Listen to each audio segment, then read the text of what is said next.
Hello दोस्तों, राधे राधे, हर हर महादेव। 8 जून दिन रविवार को रवि प्रदोष व्रत पड़ रहा है। तो उसके नियम क्या होते हैं? यदि रविवार के दिन प्रदोष हो तो शिव जी की पूजा के साथ साथ सूर्य देव की भी पूजा की जाती है। दिन भर निराहार रहकर सूर्य देव की पूजा करें। दिन भर निराहार रहकर सूर्य डूबने के पहले ही कर लें। प्रदोष व्रत में नमक, तेल आदि खाना नहीं चाहिए। गेहूं के आटे का दूध, मिठाई, गुड़, फल आदि खाना चाहिए। 1 वर्ष तक नियमित प्रदोष व्रत करने से मनुष्यों के रोग, शोक तथा शत्रुओं का नाश होता है और धान्य की कीर्ति प्राप्त होती है। अब हम आपको प्रदोष व्रत की कथा सुनाने जा रहे हैं। एक बुढ़िया थी। रविवार के दिन हमेशा अपने घर को गाय के गोबर से लीपती तथा संयम काल के पहले ही शिव जी की पूजा करती तथा पकवान एवं फलों से नैवेद्य लगाती और स्वयं प्रसाद खाती थी।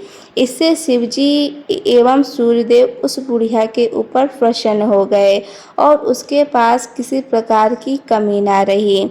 उसके सम्मानता को देखकर पड़ोसियों को उसके ऊपर बड़ी ही ईर्ष्या हुई। उसने अपने मन में सोचा कि यह बुढ़िया मेरी गाय के गोबर से अपना घर लीपती है, इसी कारण इसको धन्य धान्य की प्राप्ति हुई है।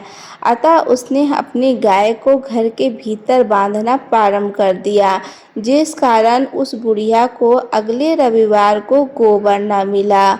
तो उसने अपना नियम भंग जानकर बहुत ही चिंता की और बिना कुछ भोजन बनाए खाए ही सो गई। रात में भगवान उस बुढ़िया को स्वप्न दिखाया और कहा कि तुम्हें आज गोबर नहीं मिला, जिससे तुम बहुत दुखी हो। अतः तुमको एक ऐसी गाय देता हूँ जिससे तुम्हारे सभी कष्ट दूर होंगे और मनोवांछाएं भी पूर्ण होंगी। सुबह उस बुढ़िया ने देखा कि आंगन में अपने बछड़े के साथ एक सुंदर गाय खड़ी है। बुढ़िया का स्वप्न की बात याद आ गई और उसने बड़ी ही प्रसन्नता से गाय को ले जाकर बाहर बांधा। बुढ़िया की गाय को देखकर पड़ोसियों को और ज़्यादा अधिक ईर्ष्या हुई। वह गाय को सोने का गोबर करती थी। यह देखकर पड़ोसिन और अधिक आश्चर्य करने लगी। उसने उस गोबर को उठाकर उसकी जगह अपनी गाय का गोबर रख दिया। इस प्रकार पड़ोसिन का यह नित्य कार्य हो गया और बुढ़िया को यह पता भी नहीं था कि उसकी गाय सोने का गोबर करती है। तब भगवान ने सोचा कि इस प्रकृति बुढ़िया को कुछ भी लाभ ना होगा। अतः एक दिन उन्होंने बड़ी जोर की आंधी चलाई एवं जल दृष्टि की, जिससे उस बुढ़िया ने अपनी गाय को घर के भीतर बांधा। दूसरे दिन प्रातः देखा कि उसकी गाय सोने का गोबर करती है। तब से घर के अंदर ही बांधना शुरू कर दिया। तब तो पड़ोसियों ने अपना लाभ देखकर राजा से शिकायत की।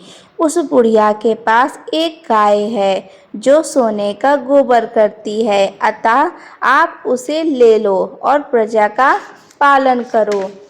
राजा का यह बात चच गई और उसने बुढ़िया की गाय मंगवा ली। किंतु भगवत कृपा से उस दिन गाय ने सोने का गोबर ना करके साधारण गोबर ही किया।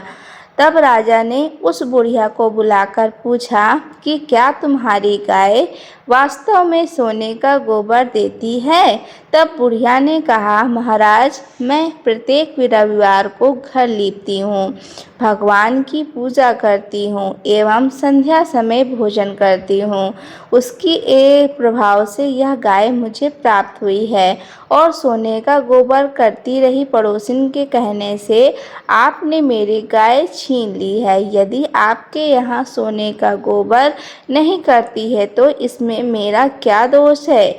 बुढ़िया की बात सुनकर राजा ने उसकी गाय वापस कर दी तथा उसे क्षमा याचना की। राजा ने पड़ोसिन को दंड दिया तथा संपूर्ण राज्य में घोषणा करा दी कि सभी लोग रविवार को व्रत करें और राजा ने स्वयं व्रत आरंभ किया, जिससे राजा व प्रजा प्रसन्न हो गए और राज्य की निरंतरता प्रगति हुई और ध्यान की भी अधिक किसी प्रकार की कमी न रही।